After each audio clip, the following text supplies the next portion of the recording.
So we all know that smoking is bad for you, but it's not always a choice. Smoking tends to be more prevalent in those from more deprived socioeconomic backgrounds, meaning that ultimately inequalities drive the initiation and cessation of this habit. This, combined with the fact that there is a major genetic component to addiction, ultimately leads to major smoking-related health inequalities throughout the country. So how do we begin to address this multifaceted problem? Well, my PhD is aiming to untangle the intricate relationship between smoking and our health.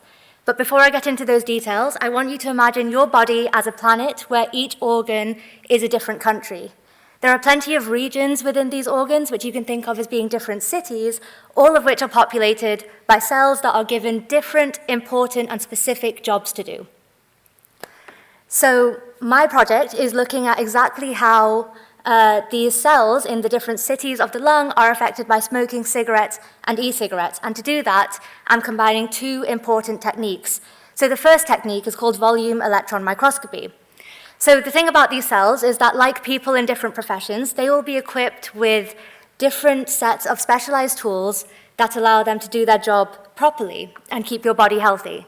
So volume electron microscopy will let you look very closely at what tools these cells have so we can figure out what job they're doing to contribute to the health of the lung.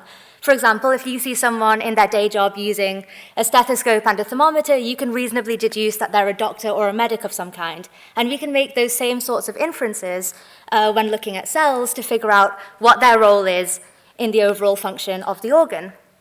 So the second technique that I'm using is called spatial transcriptomics, and this approach uses different information to infer exactly what job the cell has and what it's doing, and exactly how it's doing it.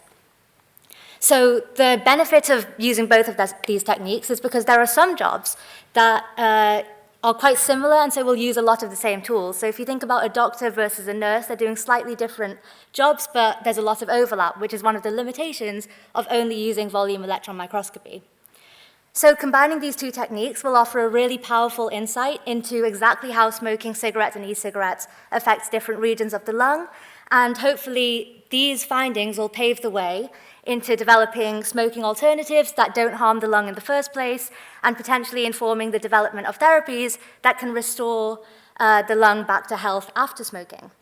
My hope is that these long-term applications of this research can work to close the health inequalities gap that we currently see across the country.